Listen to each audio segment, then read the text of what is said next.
Question number 3 है find the value of के। हमें के का मान ज्ञात करना है if the area of the triangle, जिसका एरिया हमारे पास दे रखा है पहले से ही 35 centimetre square, with the vertices of के coma 4 and 2 coma -6।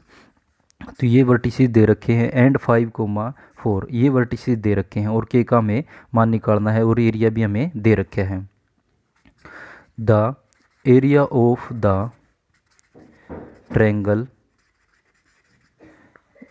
With vertices are, हमारे पास वर्टिसेज हैं के कोमा 4 और 2 कोमा -6 एंड 5 कोमा 4। तो हमारे पास वर्टिसेज दे रखे हैं तो सोल्यूशन हम लेके चले हैं यहाँ से द एरिया ऑफ ट्रेंगल, हमें ट्रेंगल का एरिया निकालना है विद द वर्टिसेज आर, जिसके वर्टिसेज ये दे रखे हैं। और उसके बाद आगे लेके चलें तो एरिया निकालने के लिए एरिया इज इक्वल टू में 1/2 ऑफ, इसका डिटरमिनेंट्स बनाते हैं तो के 4 2 कोमा 2 और -6 5 और 4 ये इस तरह लिखी जाती हैं और लास्ट जो है 1 1 एक कॉलम होता है। तो इसको एक्सपेंड कर देते हैं, एक्सपेंडिंग बाय R1 के थ्रू एक्सपेंड कर देते हैं। R1 ये हो जाएगी के 4 1 वाली रो, तो यहाँ से आ जाएगा एरिया इज इक्वल टू में 1/2 ऑफ, ब्रैकेट बनाते हैं के जिस रो और जिस कॉलम में है उसको छोड़ दो, जिस रो में है और जिस कॉलम में उसको छोड़कर बच गया -6 1 4 और 1। यहाँ से इसके बाद यहाँ से देखो बीच में माइनस का साइन होता है और वैल्यू कितनी है 4, तो 4 यहाँ से जिस रो में और जिस कॉलम में उसको छोड़ दें तो बच गया 2 5 1 1। उसके बाद प्लस का साइन 1 है बाहर, तो यहाँ से 1 जिस रो और जिस कॉलम में है उसको छोड़ करके बच गया 2 -6 5 4 ये बच गया।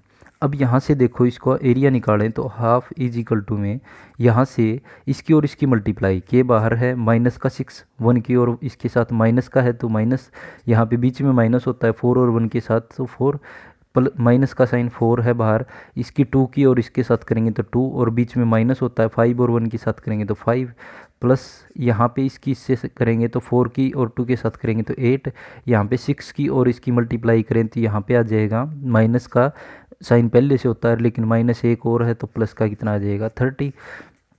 तो ये triangle area is equal to में आ जाएगा हाफ ऑफ, इसको सोल्व करेंगे तो माइनस का 10 के 6 और 4 10 हो जाएगा और माइनस का है तो माइनस का 10 के और ये आ जाएगा देखो माइनस और ये कितना बच जाएगा माइनस का 3, इसको इसमें से घटाएंगे तो माइनस माइनस क्या हो जाएगा प्लस का 12 आ जाएगा और प्लस 1 के साथ इसकी मल्टीप्लाई करेंगे 30 + 8 38, तो 38 आ जाएगा। अब देखो यहाँ से ये वाली तो हमने सॉल्यूशन कर लिया, लेकिन अगर के नहीं होता तो एरिया निकल आता, लेकिन यहाँ पे एरिया निकालने के लिए हमारे पास वैल्यू जो है एरिया क्या दे रखे हैं हमारे पास 35 सेंटीमीटर स्क्वायर दे रखे हैं। तो हम लिख सकते हैं but area of triangle is given है वो कितना है 2b 35 सेंटीमीटर स्क्वायर और हम कह सकते हैं इन मैग्नीट्यूड। अब ये क्या लिखा है हमने इन मैग्नीट्यूड, तो देखो हमारे पास जब भी एरिया निकालते थे हम, एरिया अगर जैसे एक क्वेश्चन निकाला था उसमें -40 आ गया था तो -40 आया था तो इसको हम बोल सकते हैं प्लस का 40, क्योंकि area can not be negative, area can not be negative, area कभी भी नेगेटिव नहीं होता। तो इसी प्रकार से ये जो 35 आया हुआ है तो ये 35 जो है क्या पता ये पॉजिटिव आया हो या फिर ये नेगेटिव आया हो, तो ये हमारे पास दोनों लेके चलने पड़ेंगे। के का मान जो है यहाँ पे दोनों से निकालना पड़ेगा, एक बार पॉजिटिव से और एक बार नेगेटिव से, तब हमारे पास के का मान एक्चुअल आएगा। क्योंकि देखो ये पॉजिटिव भी हो सकता है और नेगेटिव भी। तो इसका एरिया जो है वो कितना दे रखा है, तो इसको लिख सकते हैं हाफ ऑफ माइनस का 10 के और प्लस में कितना है यहाँ पे देखो 12 और 38 कितना हो जाएगा 40 और 50 आ जाएगा, तो यह आ जाएगा 50 और इजिकल टू में हम कह सकते हैं +-35। एरिया जो है वो नेगेटिव भी हो सकता है और पॉजिटिव भी हो सकता है। तो यहाँ से एक बार तो पॉजिटिव लेके चलें तो माइनस का 10 के प्लस 50 और इजिकल टू में कितना आ जाएगा, एक बार तो 35 प्लस का लेके चलें तो प्लस का लेके चलें ये 2 इस साइड जाके मल्टीप्लाई हो जाएगा, तो 2 यहाँ से मल्टीप्लाई होने के बाद ये बन जाएगा माइनस का 10 के प्लस 50 इजिकल टू में ये आ जाएगा 70।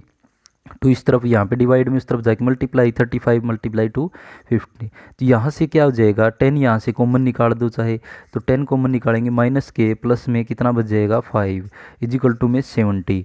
ये वाला जीरो से जीरो काट दो या फिर उस तरफ लेके जाओ, माइनस के प्लस 5 इजिकल टू में 7 टी अपॉन में ये 10 मल्टीप्लाई में इस तरफ जाके डिवाइड में, तो ये 10 से 7 पे कट जाएगा।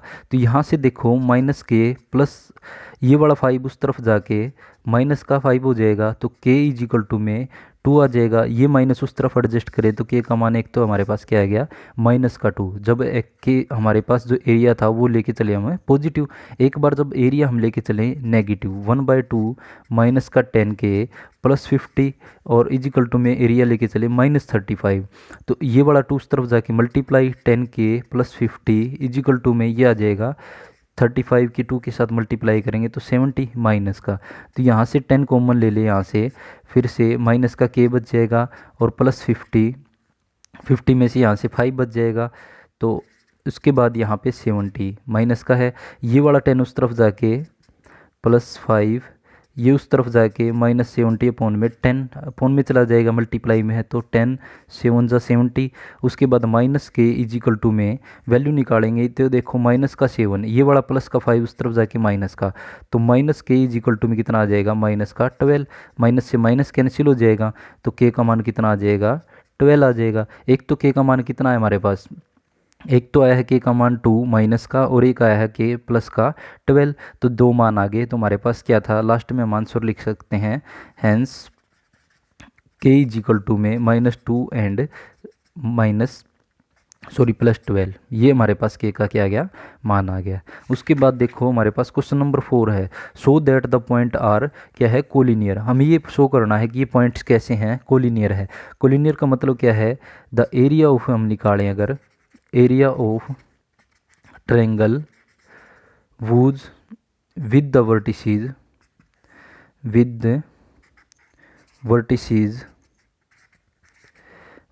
जो है इसके आर, एक तो है बी कोमा सी प्लस ए और एक दे रखे है सी कोमा ए प्लस बी और एक दे रखे है ए कोमा बी प्लस सी। हमें सॉल्यूशन लेके चले हैं तो ये वाली जो बनी है हमारे पास, अब क्या बना सकते हैं डिटरमिनेंट्स इज इक्वल टू में 1/2 एरिया डिटरमिनेंट्स बनाएंगे तो क्या आ जाएगी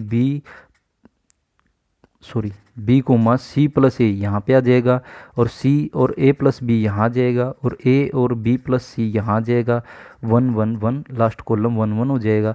तो वर्टिसी देखो हमारे पास सो दैट द पॉइंट, ये पॉइंट जो है वो कोलिनियर शो करने हैं। तो कोलिनियर मतलब जब इसका एरिया जब निकालेंगे क्या होना चाहिए वो 0 होना चाहिए, तो ये पॉइंट्स क्या आ जाएंगे कोलिनियर। तो यहाँ से देखो अगर मैं C1 और C2 रो को आपस में जोड़ दूँ, C1 कॉलम और C1 कॉलम और प्लस कर दूं मैं C2 को, तो C1 और C2 को ऐड करेंगे तो 1/2 B प्लस सी प्लस ए और C प्लस ए प्लस बी और A plus B plus C. ये वाला कॉलम और ये वाला कॉलम आपस में जोड़ दिया, ये B के साथ C प्लस ए जुड़ गया, C के साथ ये जुड़ गया और A के साथ ये जुड़ गया। तो देखो हमारे पास निकालने की ज़रूरत नहीं पड़ेगी डिटरमिनेंट्स, सीधा ही हम इसको क्या कर सकते हैं सोल्व कर सकते हैं। देखो ये वाला a प्लस बी प्लस सी तीनों में से कॉमन आ जाएगा, a प्लस बी प्लस सी है, a प्लस बी प्लस सी है, तो ये कॉमन आ जाएगा और ये वाली रो ये वाली कॉलम और ये वाला कॉलम क्या हो जाएगा आइडेंटिकल हो जाएगा। Taking out a plus B plus C common from C1 से कॉमन निकाल देते हैं तो a plus B plus C ये बाहर आ जाएगा और 1/2 बाहर चल रहा है। उसके बाद ये 1 1 1 और C प्लस ए या A प्लस बी या फिर B प्लस सी 1 1 1। तो देखो एक तरीका तो ये रहेगा कि आप लोग क्या कर लो कॉलम को ऐड कर लो, या फिर याद ना रहे तो क्या कर सकते हो सीधा इसका डिटरमिनेंट से निकाल सकते हो, एक रो के थ्रू एक्सपेंड कर देंगे तो एक्सपेंड करने के बाद भी इसका आंसर क्या आएगा 0। या फिर इस तरह से आपको अगर याद रह जाए तो ये तरीका यूज करना है कि ये दोनों ऐड कर दिए हमारे पास और इसमें से ये कॉमन निकाल दिया तो 1 ये वाला जो कॉलम और ये वाला जो कॉलम है, तो हम कह सकते हैं कॉलम हमारे पास C1 and C3 are identical. अगर आइडेंटिकल होते हैं तो ये क्या हो जाएगा, इसका आंसर क्या हो जाएगा 1/2 और a प्लस बी प्लस सी, और इसका आंसर क्या आ जाएगा, डिटरमिनेंट्स का आंसर 0 आ जाएगा। तो ये क्या हो जाएगा, टोटल एरिया क्या हो जाएगा 0। तो हम कह सकते हैं ये वाले जो पॉइंट हम लेके चले थे, पॉइंट्स आर वर्टिस आर क्या है, लास्ट में लिख देंगे कोलिनियर। तो ये कैसे पॉइंट है, कोलिनियर पॉइंट है। अगर आपको ये तरीका याद ना रहे तो आप सीधा ही क्या है, इसका डिटरमिनेंट्स निकालोगे तो वो भी क्या आएगा, 0 आएगा। उससे भी ये प्रूव हो जाएगा कि ये पॉइंट कैसे हैं, कोलिनियर। कोलिनियर कब होते हैं, जब एक ही लाइन के ऊपर हो, कोई ट्रायंगल ना बन रहा हो, एक ही लाइन पे अगर 3 पॉइंट हैं तो वे क्या होते हैं, कोलिनियर होते हैं। तो ये हमारे पास क्या था, इसका प्रूफ था कि कोलिनियर होंगे तो क्या हो जाएगा, एरिया क्या आ जाएगा, इसका 0 आ जाएगा। तो इसका एरिया क्या आ गया हमारे पास 0। तो ये क्या हो गया, कोलिनियर प्रूव हो गया। तो आशा है कि आपको क्वेश्चन समझ में आ रहे होंगे। अगर कोई भी क्वेश्चन में प्रॉब्लम है तो मुझे कमेंट करके ज़रूर बताना। धन्यवाद।